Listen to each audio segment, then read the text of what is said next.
प्रेम से बोलिए सदगुरु साहिब जी की जय हो। सतनाम साहिब। हे साहिब, आपका अनंत अनंत शुक्रिया, अनंत अनंत आभार। साहिब जी आपकी सर्वदा ही जय जयकार। नमो नमो सतपुरुष को नमन करूं हर बार। नमस्कार गुरुदेव को जिन भेद दिया है सार। आदरणीय सर्व संतों की जय हो। उपस्थित आदर के योग्य सभी जीवात्माओं को मेरा नमन। सतनाम साहिब। हम सब में बैठे परमपिता परमात्मा को शत नमन। यूँ तो परमात्मा को सभी ढूंढते रहते हैं, मगर वास्तव में परमात्मा कहाँ है, जो कि हमें किसी को नहीं मिल पाता। परमात्मा तो हमारे अंदर ही है, फिर भी हम बाहरी आडंबरों में फंसकर बाहर ही परमात्मा को ढूंढने चले जाते हैं। जैसे हम शरीर से बाहर जीवन यापन करते रहते हैं ना, दूसरों के साथ जुड़ के दूसरों को देखते हैं, दूसरों को सुनते हैं, दूसरों के साथ में बोलते हैं, व्यवहार करते हैं, तो हम सोचते हैं परमात्मा भी कहीं बाहर ही होगा, इसलिए बाहर ही परमात्मा को खोजते रहते हैं। साहिब का हम भजन लेंगे। भजन में साहिब समझाते हैं कि परमात्मा कहीं बाहर नहीं बल्कि हमारी चेतन सत्ता में ही उपस्थित रहते हैं। परमात्मा को ढूंढना बड़ा मुश्किल कार्य नहीं है, मगर ढूंढ ही जब गलत जगह पर होती है तो वो ढूंढ पूरी नहीं हो पाती। समस्या यह नहीं कि परमात्मा हमसे दूर है, समस्या यह है कि हम परमात्मा को खोज किसी और ही दिशा में रहे हैं। साहिब का भजन लेते हैं। भजन के माध्यम से साहिब फरमाते हुए कहते हैं कि मोको कहाँ ढूंढे रे बंदे, मैं तो तेरे पास में, मैं तो तेरे पास में, मैं तो तेरे पास में, मोको कहाँ ढूंढे रे बंदे, मैं तो तेरे पास में। नहीं तीरथ में, नहीं मूरत में, नहीं एकांत निवास में, नहीं तीरथ में, नहीं मूरत में, नहीं एकांत निवास में, ना मंदिर में, ना मस्जिद में, ना काबे कैलाश में, ना मंदिर में, ना मस्जिद में, ना काबे कैलाश में, मोको कहाँ ढूंढे रे बंदे, मैं तो तेरे पास में, मैं तो तेरे पास में, मैं तो तेरे पास में, मोको कहाँ ढूंढे रे बंदे, मैं तो तेरे पास में।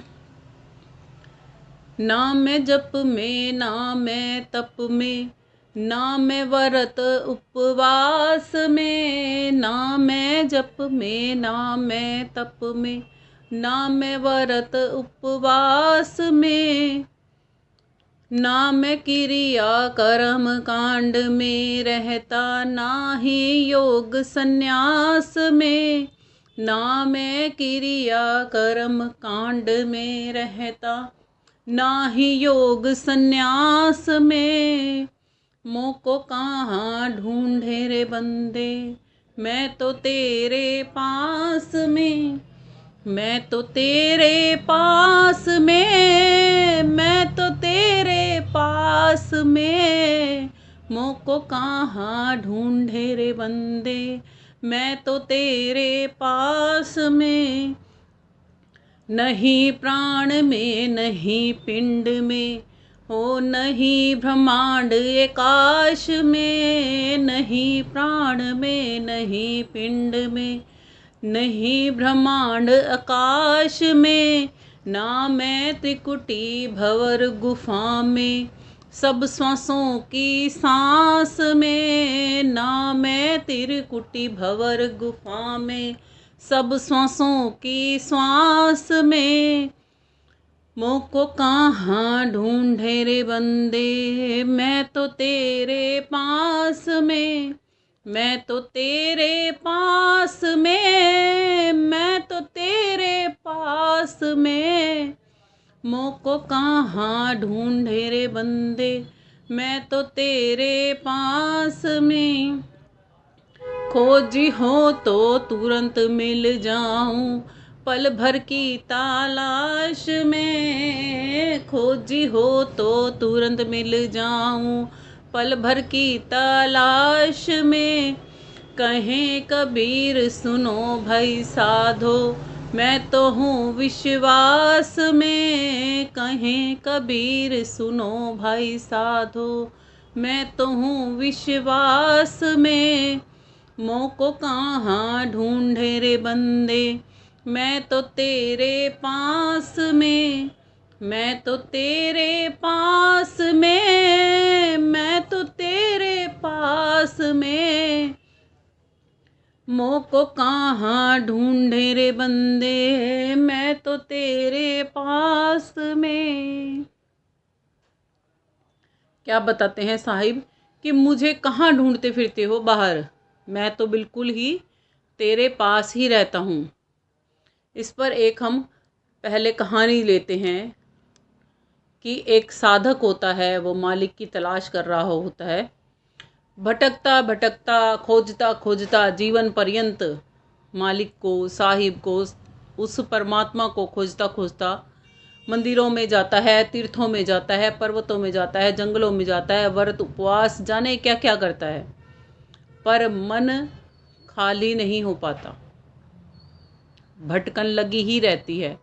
एक दिन थक हार के वह एक संत के पास, एक फकीर के पास, एक मुसाफिर के पास पहुंच जाता है। फकीर से, संत जी से पूछता है, जब सब फकीर के पास बैठता है वो जाके, तो फकीर जी उससे पूछते हैं कि भाई क्या खोज रहे हो। तो साधक बड़े दुखद मन से बोलता है कि भगवान को ढूंढ रहा हूं। फकीर उस पर मुस्कुराते हैं और पूछते हैं, ढूंढ रहे हो, छोड़ कहाँ आए हो, भगवान को छोड़ कहाँ आए हो जो ढूंढ रहे हो। अब साधक चुप हो जाता है, उसे समझ में ही नहीं आता कि भगवान को हम छोड़ तो नहीं सकते ना, भगवान कोई वस्तु थोड़ी ना है जिसे हम कहीं मर्जी छोड़ आएंगे, कोई व्यक्ति थोड़ी ना है जो हमसे बिछुड़ जाएगा, कोई स्थान थोड़ी ना है जिससे कि हम यात्रा करके कहीं और की कहीं और पहुंच जाएंगे। तो फकीर ने तो सही ही पूछा था ना कि भगवान को छोड़ कहाँ आए हो। साधक चुप हो जाता है। फकीर फिर से पूछता है, अरे ये बता कि जहाँ जहाँ तू गया, कि जहाँ जहाँ तू गया, क्या तू खुद वहाँ मौजूद था, कि जहाँ जहाँ तू गया क्या तू खुद वहाँ मौजूद था।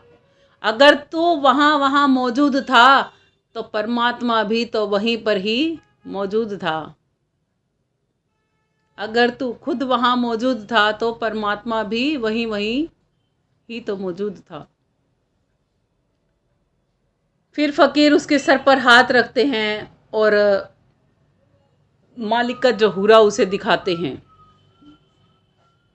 जब वो अंदर में अपने उतरता है, फकीर साधना सिखाते हैं उसे, संत जन साधना सिखाते हैं उसे, और जब वो अपने अंदर में उतर कर उसी क्षण खुद के वजूद को देखता है और परमात्मा की उस अनुपम ताकत को महसूस करता है, तो वह उसी क्षण रो पड़ता है,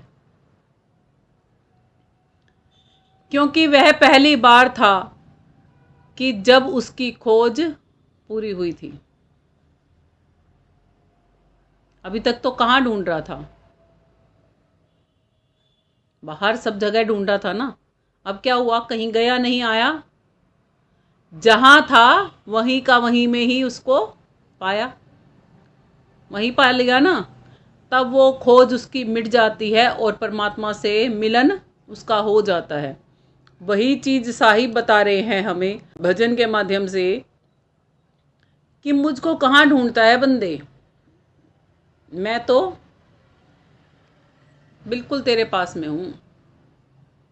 पहले तो ये बताते हैं मैं कहाँ कहाँ नहीं हूं, क्योंकि हम जहां जहां ढूंढ रहे हैं ना, वहां वहां वो होकर भी नहीं है, क्यों होकर भी नहीं है? क्योंकि हम खुद ही वहाँ नहीं हैं। क्या हम नदियाँ हैं? क्या हम झाड़ झाखड़ हैं? क्या हम पेड़ हैं? क्या हम पशु पक्षी हैं? क्या हैं? जब हमें ये पता है कि ये जो देही है ये परमात्मा का मंदिर है। मानव देही क्या है? परमात्मा का मंदिर नहीं है। और परमात्मा के मंदिर में परमात्मा को ना ढूंढ के बाहरी संसार में जो हमने मंदिर बनाए हैं मन के मते से, उसमें ढूंढेंगे तो वो कैसे मिलेगा? मिलेगा। जैसे हमने अपने लिए मकान बनाया ना रहने के लिए, मकान तो दुनिया में बहुत सारे हैं, हम कहाँ मिलेंगे? हम तो उसी मकान में मिलेंगे जो हमने अपने लिए बनाया है। ऐसे ही परमात्मा तो वही मिलेगा जहां उसने बनाया अपना रहने का स्थान। अब मेरे लिए कोई मेरा पड़ोसी या संगत वाले लग के कोई मकान बना भी दे और मैं उसमें रहती ही नहीं हूं, तो क्या मेरी प्राप्ति वहां पर हो जाएगी? कहाँ पर होगी मेरी प्राप्ति? जहां पर मैं रहती हूं वहीं पर होगी ना। फिर वैसे ही परमात्मा की प्राप्ति कहाँ पर होगी? जहां पर परमात्मा स्वयं रहना चाहता है, जहां परमात्मा रहता है वहीं तो होगी। परमात्मा को पाने के लिए कहीं जाना नहीं पड़ता, बस खुद में ही समाना पड़ता है, खुद को रोकना पड़ता है। खोज यह विषय नहीं है कोई, खोज जो हम बाहर खोज रहे हैं ना, ढूंढ रहे हैं, ये विषय वस्तु नहीं है कोई कि हम उसे बाहर से ढूंढ लाएंगे। कोई व्यक्ति विशेष थोड़ा ना गुम हो गया है कि भाई पर्चे छपवा देंगे कि वो मिल जाएगा। बताओ, कोई व्यक्ति, कोई वस्तु, कोई चीज छोड़ना है कि जो गुम हो गई है और हम उसको निकलवा दें न्यूज में कि वो मिल जाएगी? वो तो क्या है? वो तो अंतःकरण की शांति में वास करते हैं, है ना। और अंदर में हम उतरते ही नहीं है, इसीलिए हम अशांत रहते हैं। कि परमात्मा कोई खोजने का विषय नहीं है, स्मृति का सत्य है। जिसको अपने अंदर में जाना आ जाता है ना, उसके लिए परमात्मा सत्य है, नहीं तो परमात्मा मिलता ही नहीं। इसीलिए ही जब कोई व्यक्ति विशेष गुजर जाता है ना, तो हम ही लोगों के द्वारा बोला जाता है कि उस राम का नाम ही सत्य है, सत्य बोलो गत्य है। उस सत्य को नहीं जाना तो गति मति कुछ और हो जाती है। जब सत्य को जान लेते हैं तो शांति मिल जाती है। बिना सत्य को जाने शांतता ही रहती है हमारे अंदर, हमें चैन नहीं मिलता, सुकून नहीं मिल पाता।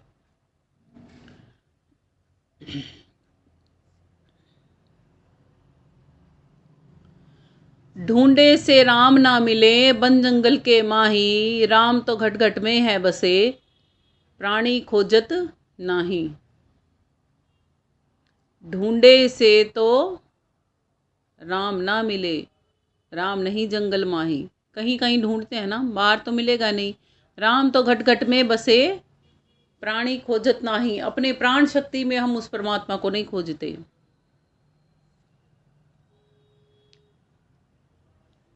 और कहा भी गया है संतों के द्वारा कि वस्तु कहीं ढूंढे कहीं, कहीं विधि आवे हाथ। कहीं कबीर वस्तु जब पाइए, जब भेदी लीजिए साथ। भेदी ली ना साथ कर, वस्तु दई लखाए, कोटि जन्म का पंथ था, गुरु पल में दिया पहुंचाए। कि गुरु से ऐसे से मिलो कि जो आपको अपने अंदर में जाना सिखा दे, भटकन ही मिटा दे सब तरीके की, तब तो सही मार्ग पे हो। यदि संसार की भटकन कचूटन परेशानियों में ही गिरे पड़े हो ना, फिर आप अभी प्रभु से मिले ही नहीं हो। वो गुरु का आगमन ही आपके जीवन में नहीं हुआ, उस ज्ञान से आप रूबरू ही नहीं हुए कि आप अपने अंदर में शांति का अनुभव कर पाएं। उस परमात्मा में जितनी शांति, जितना प्रेम है ना, वो संसार में कहीं पर भी नहीं है।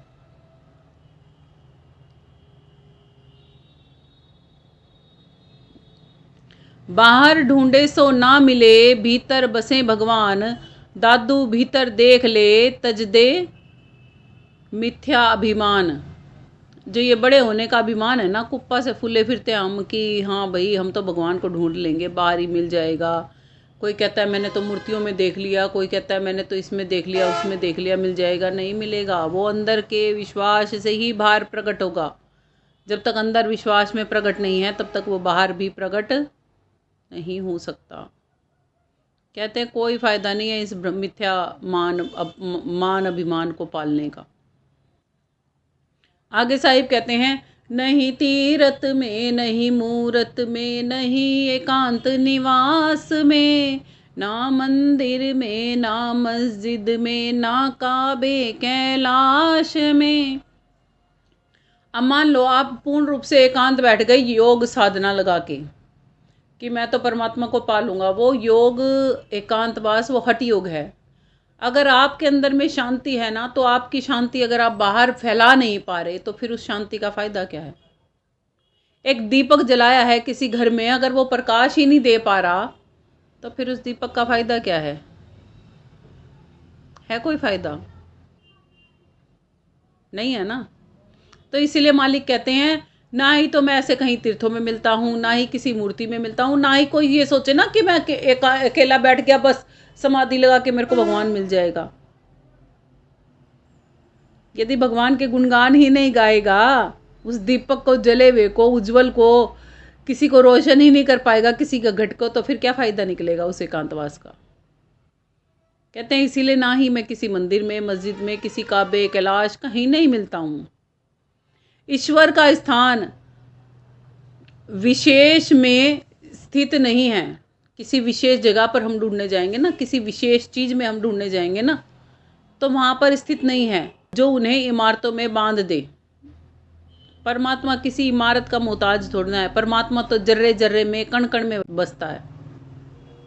इसीलिए कहा जाता है कि जर्रे जर्रे में है झांकी भगवान की, किसी सूझ वाली आँख ने पहचान की।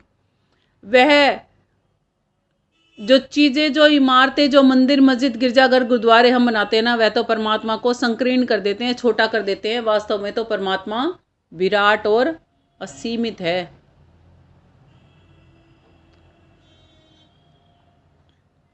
मंदिर मस्जिद सब झूठे हैं जब लग घट में मैल। मंदिर मस्जिद सब झूठे हैं जब लग घट में मैल।